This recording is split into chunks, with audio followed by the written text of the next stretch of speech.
Customer, Mr. Robert Taylor, C5I Project Manager at the United States Coast Guard Research and Development Center. Over to you, Robert.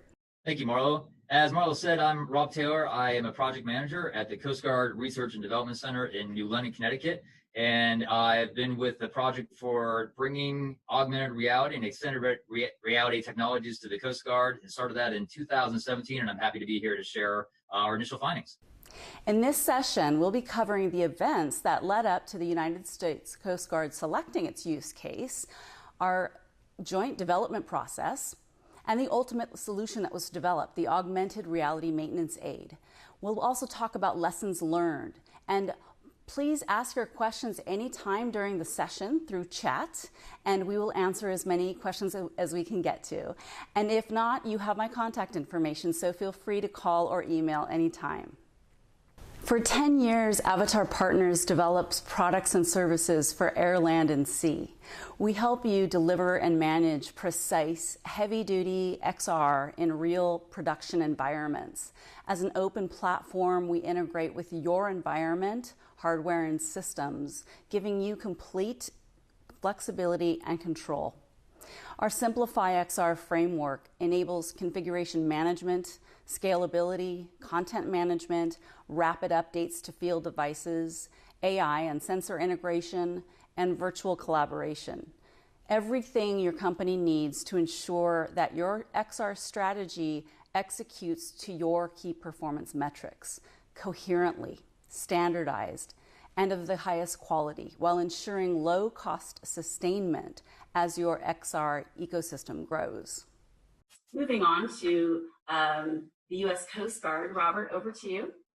Thank you, Marlo. So the Coast Guard, at the Research and Development Center, we have, every year, we put out a challenge for people to bring in questions, problems, concerns that they would want to have researched through the Coast Guard and through our center.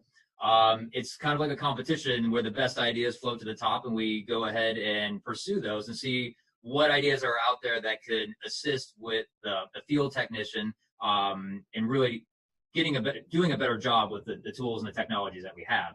Let's see what types of augmented reality solutions can be used to solve some of the problems that we currently have out there in the field. This went up to leadership, and again, all these ideas are looked at, and they compete against the other ideas to see which of those are the best things to go forward with. A question from the audience to you, Rob. During Project Genesis, did you reach out just to the many stakeholders within the Coast Guard, or did you also investigate farther into other government branches such as DHS or other military services? I think all of those is really the answer to it. It first starts off with the person who submitted the idea. If the idea is selected, we go back to that person and get a little bit more information about them. And usually that involves other people that that one idea submitter has worked with to come up with this idea. And then we usually do a market research phase where we look out to partner research agencies and also to DHS and DOD and in the commercial world, where we look at what's out there and then we try to go forward with what we find from the information. So it starts off with that initial idea submitter, but then it goes much further afterwards. I can see that it must be pretty a challenge to rack and stack with so many interesting ideas. It definitely is, and it can be almost like a Shark Tank experience. So this next slide shows shortly after I came to the Research and Development Center, I was asked to go to Salt Lake City, Utah for the DoD's 2017 Maintenance Symposium, where we were showcasing research and development project. As a new member to the Research and Development Center, that was a little daunting task, especially when they said show what you've done with augmented reality. And just getting to the center, I hadn't done anything with augmented reality. But we did have Teresa Wagner's demonstration when she was the intern here. And so I more phrase it, hey, we're not going to showcase what we've done in augmented reality. We're going to show that we're at a very initial starting point with it, but we're going there to get more ideas and see what other people have done with augmented reality. So you can see on the left-hand side, we just had the simple TV screen looping, her initial development results with it, showing this, like, we are in the infancy of this, but we're here to gather more information. One of the things that we also had on this, we can see on the right-hand side, the leadership, that's an admiral from the Coast Guard who is in charge of the entire engineering and services across all communities in the Coast Guard. This person came to us and we showed him how to use the HoloLens device. So that was encouraging to us and really giving his first exposure to these are the possibilities and these are the things that we're looking for.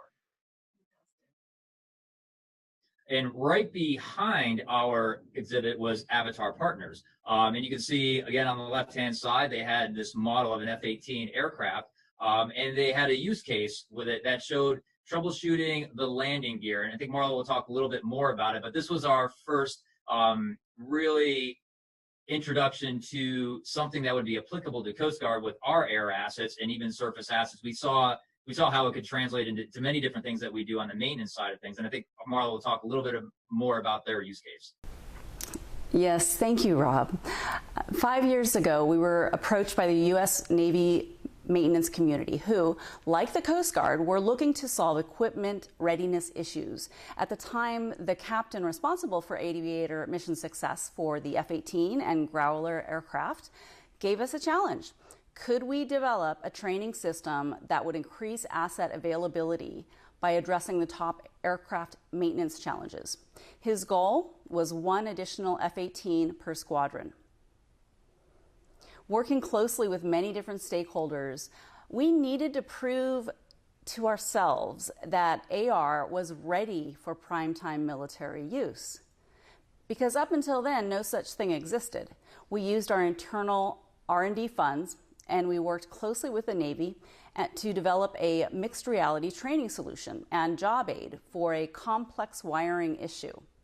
In doing this project, we were told by industry that Avatar was the first company to reach an accuracy of the augmented overlay on the aircraft to 1/8 of an inch, even as the maintainer moved around the aircraft farther back and closer in, without the use of any markers.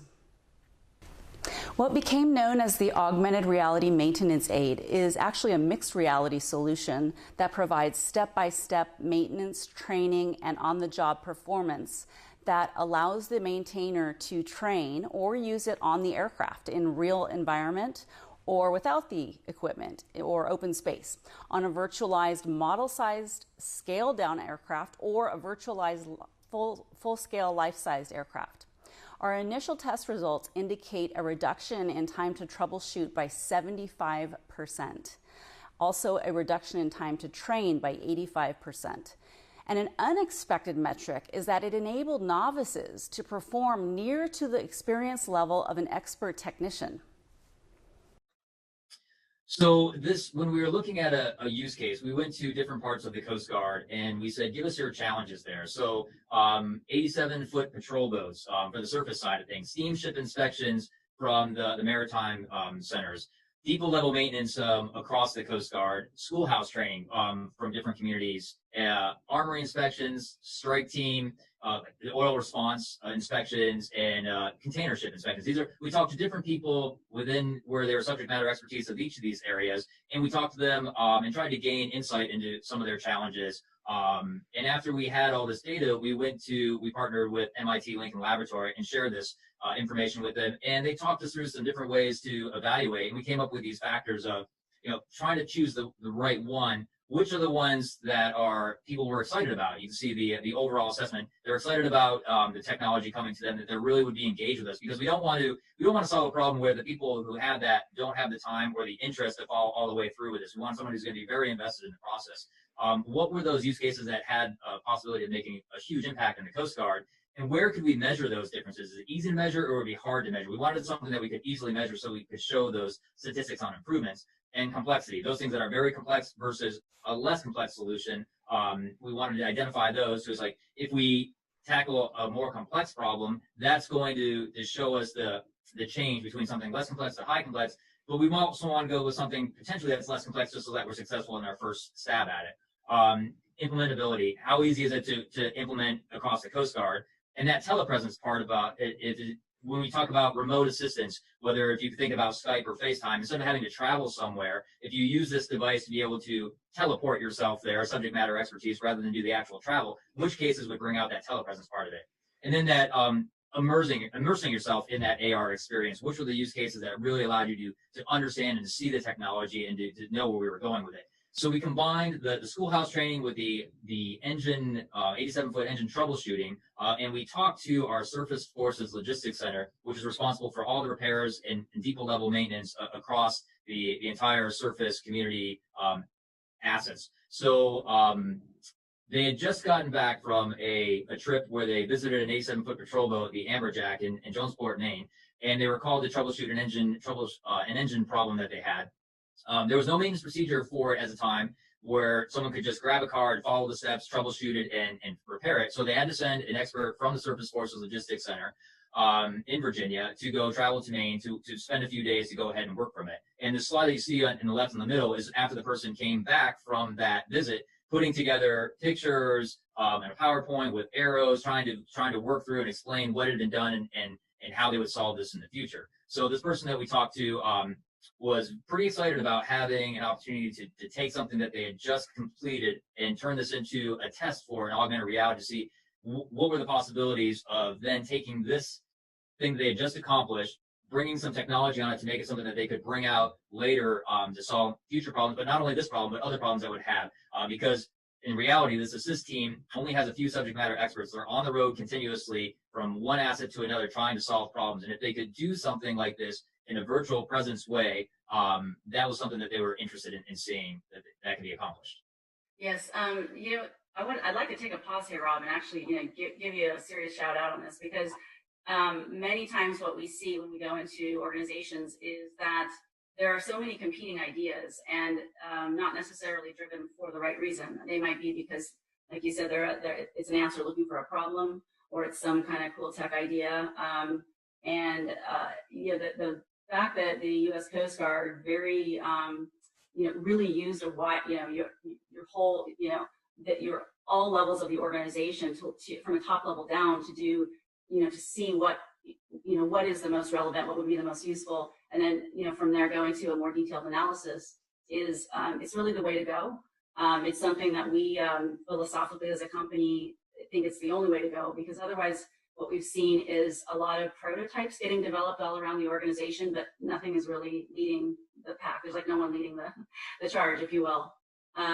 So how did what advice would you give to companies that do have all these competing things? They've got technicians that want to do stuff. They've got just business units that want to do stuff.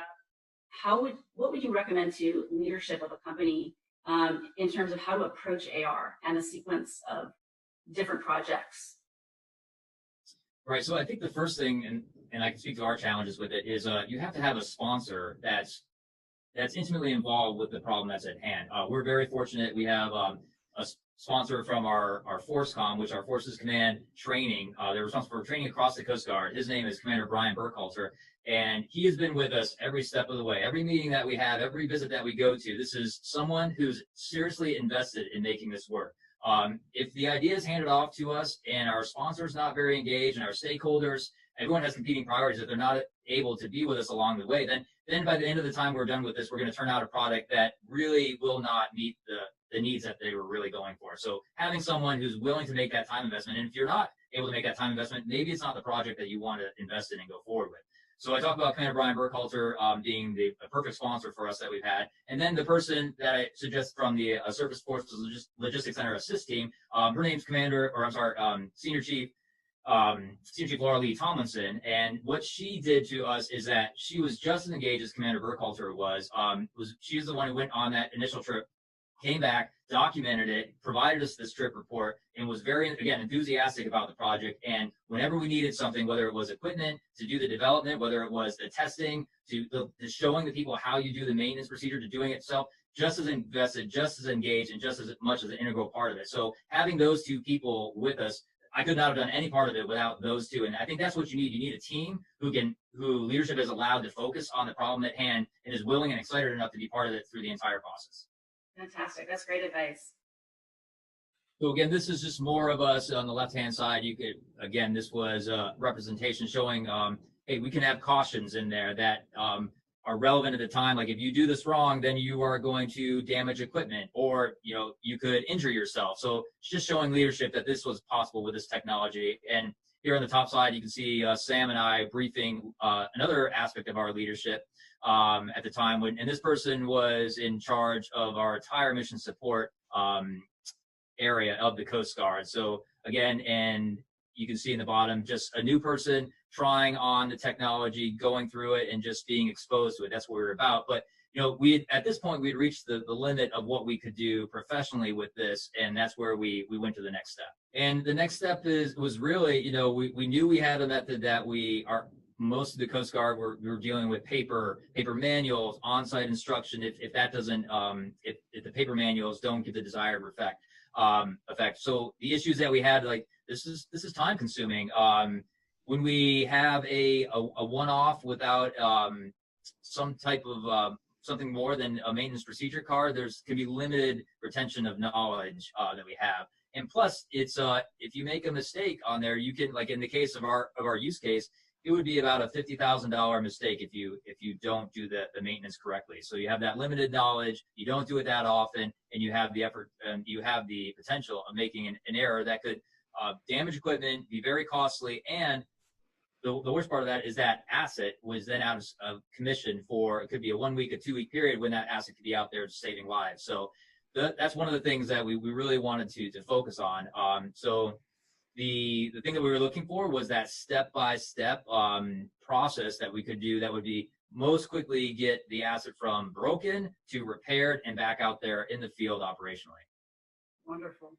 Absolutely, Rob. As part of this 5-month Agile project, our process involved analyzing your key objectives and requirements against our own testing results on similar use cases to first see from a high level, are these objectives achievable? As you can see, the objectives are broad, with no specifically quantified metrics. Of course, this was intentional, and your approach was definitely the right way to go, because doing it this way, we can prove out the art of the possible as we go down into the Agile development path together. And we also applied your use case to the criticality, difficulty, frequency model. And from this analysis, we were able to clearly define the optimal technologies to meet your requirements. It's important to remember that using AR for a scenario like this, instead of a less expensive conventional training method, will actually provide a faster return on investment, even though the upfront cost may be higher. So there are often different scenarios that require multiple training methodologies combined in order to get that return on investment. We determined that the biggest bang for buck for the Coast Guard would be to use both augmented and mixed reality so that the user could train either with the physical asset or in a virtualized setting. And additionally, we agreed early on together that by using a hands-free wearable device, we could develop a combined training system and job performance aid all in a single solution. Yes, absolutely, Rob. 2 weeks after this project kickoff and every sprint thereafter, we delivered a completed executable to your team. And by getting your team's immediate feedback, Agile very quickly confirmed or modified our assumptions that we built into our design and our storyboard so we could flex and respond iteratively. This way we could avoid rework because we were on exactly the same page with each other at every time. We were one together on this. And even as my team overcame some pretty complex challenges, we continued the same 2-week cadence. So there were no surprises. And Rob, how did it help to have a complete deliverable at the end of each sprint? That's the goal of Agile, is that you have that deliverable at the end of the sprint. One of the things that we first established was the different roles. There's 3 different roles in there. You have the product owner, the person who's responsible for the success or failure of the project based on those requirements, the priority of the requirements can change. The actual requirements can change based on what's going on in the market at the time. And then you have a scrum master who is basically someone who facilitates all the effort, makes sure that the processes are followed correctly to give you the maximum benefit of the methodology. And then you have the team, which is everyone else working on the project. So the first question was, who's going to be the product owner? Is it going to be someone from Avatar? Is it going to be someone from the Coast Guard? I had come from, my previous assignment was a product owner working with the Coast Guard's logistics system, and was familiar with the role and the job responsibility, and really knew that from that, if we're looking at a fixed time interval that we're going to be completing and getting a desired result, that if I was able to prioritize those requirements, figure out which one would give us the highest value with the least amount of risk, get those done first, that we'd have a good chance of being successful. and but not doing it all by myself in a vacuum, but taking our stakeholders' input, our sponsors, Forcecom sponsor, everyone who was involved with the project, doing it as a team effort, but me being the end result as far as doing that priority, but taking all the input, that would give us our best chances at it. So became the product owner for this. Avatar kept the Scrum Master role and the development team role, and really just through our initial requirements that we had, just working out what does it take to make each of those happen with our a sponsor, Commander Burkhalter, with our subject matter expert from the Surface Force Logistics Center, Senior Chief Tomlinson, really getting their feedback all the way through and saying, all right, we're going to do this over a period of 8 2-week sprints. What are the things that we want to accomplish first? So, and like as Marla was saying, at the end of that first 2 weeks block, we had an executable that we could load onto the HoloLens, that we could share with leadership, and that we could show that, hey, we're really making progress. We're making this happen in 2 weeks, and every 2 weeks it's only going to get better. We're going to build on it. And we invited full transparency. We invited leadership. We invited stakeholders. We invited anyone who wanted to see our progress through those 2-week reviews, that they could provide input and say, that's great, but we need to do this. Or, okay, I can see from the 2 weeks of work you did, the next 2 weeks, it makes sense that we then follow this next track. So it's an iterative way of approach, and you make sure that after that first 2-week interval, you're able to expect, adapt, and then go forward with the next thing that makes the most amount of sense, staying within budget, staying within your timeline, and that's the way it worked out. This is just a summary, and that, as I mentioned before, in 2 weeks, with the customer's help, we gave them a complete product that helped them visualize the solution and the power of AR, and showed them, what they could achieve before, moving into the next sprint. Oftentimes, this spawns additional ideas, that are related. So it's really exciting. So from your perspective, Rob, in the first sprint, what did you discover that you didn't expect to? I found that I wasn't sure how it was going to work out remotely. Basically, it used to be on the team, being able to see it. So one of the things we did differently, usually when you're demonstrating a project and your deliverable at the end of that 2 weeks, you can see it right in front of you. This one, we had to go a little bit different since we were doing remotely, and you did a video capture of all these things. And being able to, which was great for us, because if people weren't able to be part of the review, we could send them the link to this video, and then we had a much larger distribution on that beyond the 2-week review for people who could make it or couldn't make it. One of the things that we really this was the first time we really got to see, going from our PowerPoints with annotations, arrows, and text onto actually seeing what a 3D overlay would look like. And you see that it was really what we saw was the one on the left-hand side. The one on the right came later, but the one on the left showed us like in an offsite. So basically, this is my initial training. I'm in a conference room, and I want to see the equipment right in front of me, but I don't have access to the boat. So we were able to see what an initial training would look like, and be able to see the fidelity of the actual equipment just from the 3D rendering. So this next thing is part of the process of development, was not only just giving us a prototype that we could take somewhere and show people, but how are we going to capture those, again, that measurable improvement. So we challenged Avatar to come up with, part of this is like, how would we measure this? And they came up with a metrics guide, a test and evaluation metrics guide that we could take out there. And, so part of it was not only testing the prototype, but testing the process as well for this. So this was just a sample that they came up with. And then on the next slide, we were able to take some of the, to go through the testing of not only the prototype, but the metrics capturing, which was part of Avatar's strength, to our field. And on the left-hand side, there's an 87-foot patrol boat. The one we actually used was in Marina Del Rey, California, which was closer to the development site from Avatar. That's why we chose that one.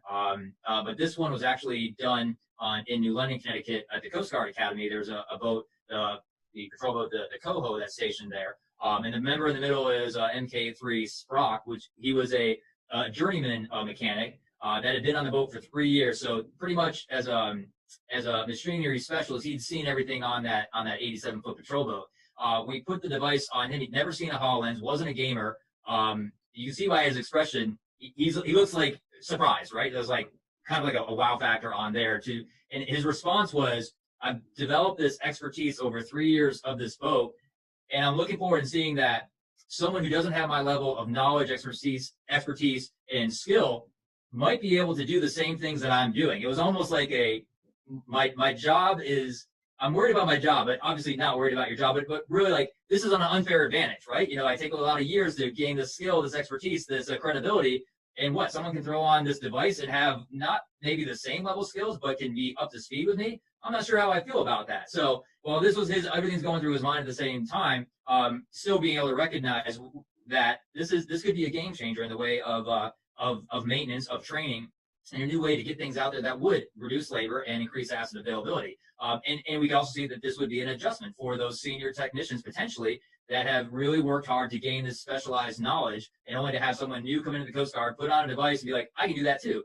So it was interesting to see that play out. And on the right-hand side, you'll see basically two senior cadets from the Coast Guard Academy, first-class cadets, that they did a project with us that we were helping them through, and they're on there and they're testing their device and their solution that we worked in tandem with. And now again, when we went out to the Coast Guard Cutter Halibut and Marina Del Rey, we selected 3 crewmen to go through it. The expert level, which was our senior chief, that had been part of the project from the beginning, timed her, went through the whole process, and then we picked an apprentice and a journeyman to go through. So this is the results from that apprentice, someone who had been at the unit and in the Coast Guard for only 3 months. So didn't have an official rating, wasn't someone who worked in the engine room, but just someone who showed up and said, I'm new to the job, excited about the Coast Guard, but I haven't had a lot of experience. So the difference between, you can see there the test metrics of like the time frame. There are 3 different parts of this: 25 minutes for the first step, 46 minutes for the second. This is cumulative time, and then 1 hour 15 for the entire time to do this process. Compared to, like, again, these are very small samples. So this is our apprentice. The journeyman took about 1 hour to do all that, and our expert that was with us all the way through about 45 minutes. So that's the comparison that we had. Again, this very small sample size, wouldn't make grand conclusions from that, but just showing there, if we had just said this person, the apprentice, go into that engine room and fix it, wouldn't have had a clue where to start with. Would have been a lot longer, obviously, than 1 hour 15. But then you have total errors on task, 3 errors that added additional 3 minutes to the entire process. And some of those errors we learned from what we could do better with the actual what we were presenting to them. One was they skipped a step and didn't know how to go backwards for it, so they couldn't complete that one correctly, needed some assistance with. And so we were able to capture those errors and improve the product that we have in later sprints. And then just we had a user's, a subjective scale on your satisfaction 1 to 10. And this person's said 8.5 to 9, which, that shows us, not that statistically significant sample to make conclusions on, but to show that we may be heading in the right direction with. And were you surprised by these results? Having been, with the process for almost 2 years at the time, not really, because, I just think of when I'm doing something around the house or in the garage and I have a question, I go to a video, and the video helps where something I couldn't even have any idea where to start. It gives me the outline for it. But now thinking of the next step, well, what if I would have the initial step 1, do this, and I could actually see an overlay that would tell me where to put my hands, what tools to use, everything.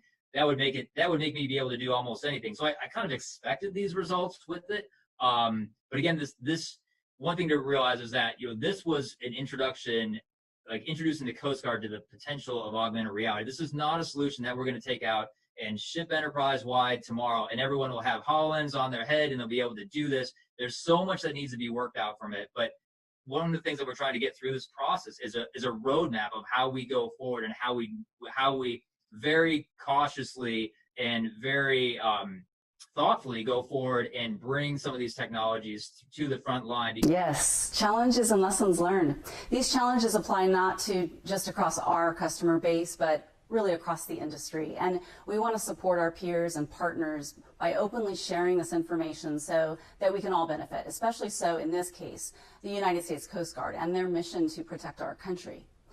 So firstly, we must always look at the customer's performance metrics and do an upfront analysis of benefits versus cost, possible trade-offs, and how to viably enable cost-effective long-term sustainment. Extended reality is not just about developing software. It heavily involves mechanical engineering, CAD design, physics, human psychological factors, lots of them.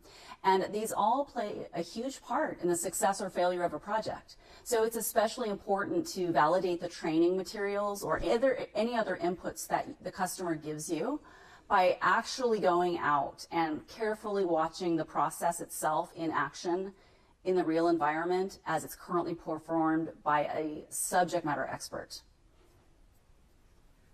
Also, if you don't have the advantage of having the asset on site, plan to make multiple trips to the actual environment, because it's critical to understand and test and test and test and troubleshoot and test and troubleshoot. And this is really the key difference between making a prototype that goes nowhere and extended reality that stays in productions and actually grows in the XR ecosystem of the organization. Also, asset creation does not always go as well as planned.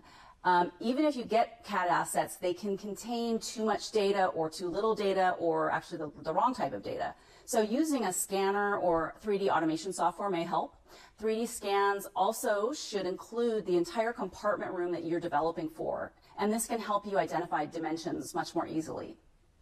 Also, get very clear on any and all third-party costs that your customer may need to pay for. We had, for example, originally planned on using one vision science, but due to cost fluctuations, we opted for a different vision science that had equivalent functionality, but a much lower cost and a more flexible distribution model that worked for the U.S. Coast Guard. So also, technical limitations and trade-offs of the current hardware available, including bugs, as well as product built vulnerability if the hardware drops. Just be aware of the sales hype and do your own testing to make sure that it really fits the customer's specifications for moving this into production. Also, if your environment has a weak Wi-Fi signal, not to worry.